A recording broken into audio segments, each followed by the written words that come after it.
E nós recebemos aqui no estúdio a gerente contábil financeira do IPASGO Saúde, que é a Carolina Almeida, para esclarecer sobre a cobrança de coparticipação. Boa tarde, Carolina. Seja bem-vinda aqui aos nossos estúdios. Obrigada. Carolina, eu queria saber o seguinte, então o prazo para o pagamento ele foi adiado? Ele foi postergado, né? Foi postergado para sexta-feira o pagamento da primeira parcela. A ideia é dar um tempo maior ali para os beneficiários conseguirem tirar os seus boletos, né? Analisar tudo o que está sendo pago. Então, a gente adiou um pouquinho, postergou um pouquinho esse prazo até sexta-feira, dia 23. O sistema para esse pagamento, ele continua sendo o mesmo? A pessoa entra no site para pagamento ou vai ser debitado automaticamente? Continua o mesmo, então o beneficiário ele precisa entrar no portal, emitir o pagamento da primeira parcela. Os próximos pagamentos, né, das parcelas seguintes ali, elas poderão ser encaminhadas para débito automático, se esse for o cadastro do beneficiário, mas a primeira parcela ela precisa ser paga por meio do boleto. Se a pessoa perder, por exemplo, o prazo do pagamento, o que fazer, Carolina?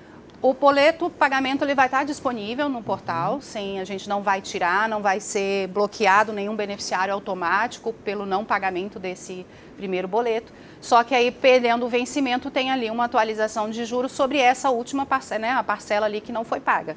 As outras mantêm o vencimento normal no todo dia 10. E se, por exemplo, for pagar o boleto antes do recebimento do próximo salário, por exemplo, ele pode correr o risco aí, né, de ficar sem atendimento médico? Será considerado inadimplente? Como é que vocês estão acompanhando isso? Tem uma inadimplência, né, porque o boleto ali ele venceu, mas não vai ter nenhum bloqueio de beneficiário, não vai ter nenhum corte de utilização pelo não pagamento desse parcelamento, né, parcelamento. Qualquer bloqueio para beneficiário, ele vai ser notificado com antecedência, então não tem nenhum risco com relação a isso. Carolina, como é que está sendo o diálogo e a informação para os usuários? Lógico que você vem aqui justamente porque a gente tem um objetivo, né, e é o papel do Jornal Brasil Central, sempre esclarecer a população, quanto mais a questão de saúde. Como é que está sendo esse diálogo, esse esclarecimento, essas informações para chegar até esse usuário? A gente tem tentado utilizar ali as nossas redes sociais, mandamos por e-mail, jornal, né, algumas questões também em rádio, para tentar alcançar o máximo público ali possível, né?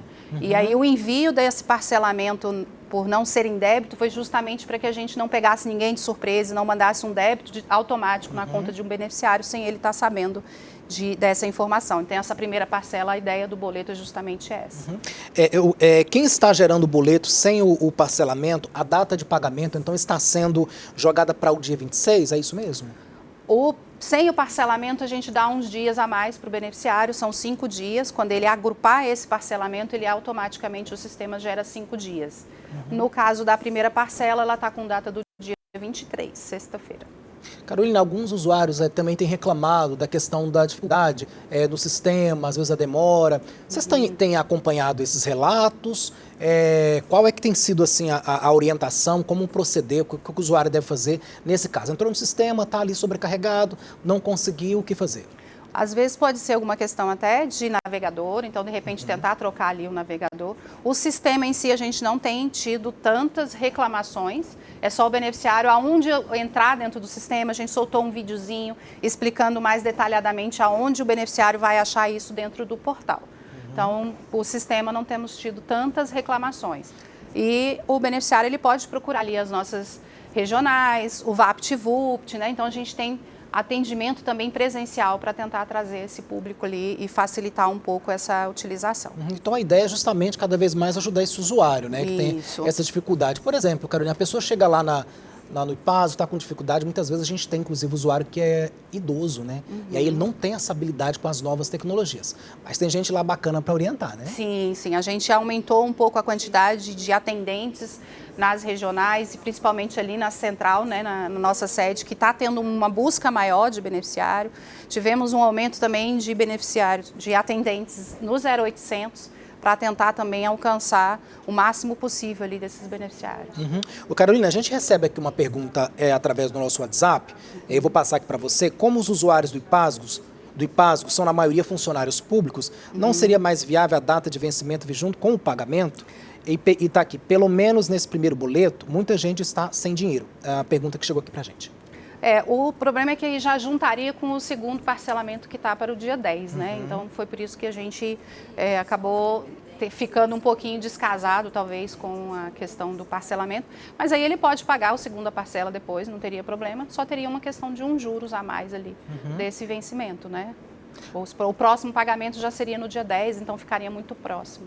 Entendi, tá a resposta então aí da Carolina, para quem mandou a pergunta. Olha só, haverá mais cobrança das participações do ano passado ou tudo já está sendo cobrado e parcelado nesse momento? Então, houve uma mudança no processo da coparticipação como um todo. Antes a gente cobrava ele na data da utilização, conforme a guia emitida, mas isso gerava algumas complicações para essa cobrança, por exemplo, devolução de valores de guias que não foram utilizados. Então, com essa mudança, a cobrança ela passou a ser realizada por meio do faturamento do prestador. Então, como tem um tempo para o prestador encaminhar as contas, pode sim ainda ter algumas despesas do ano passado.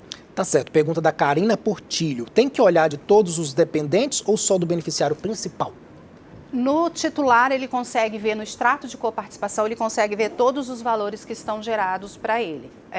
Como alguns dependentes eles eram por meio de boleto, nesses casos o parcelamento ele foi realizado no nome do dependente. Entendeu-se ali que o dependente ele era o responsável financeiro por essa coparticipação.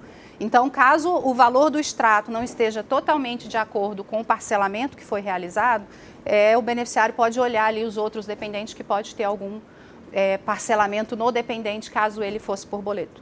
Carolina, quem está nos assistindo, quer mais informações, quais são os canais abertos hoje para falar direto com esse usuário? Então, nós temos o nosso 0800, temos a nossa sede, né, que fica ali no IPASGO, as regionais, VAPT, VUPT e os postos de atendimento. Todos eles estão aptos a atender o beneficiário. Tá certo. O site, né, que você já falou, né? No site, isso. No site ele consegue tirar todas as informações. Qual que é o site?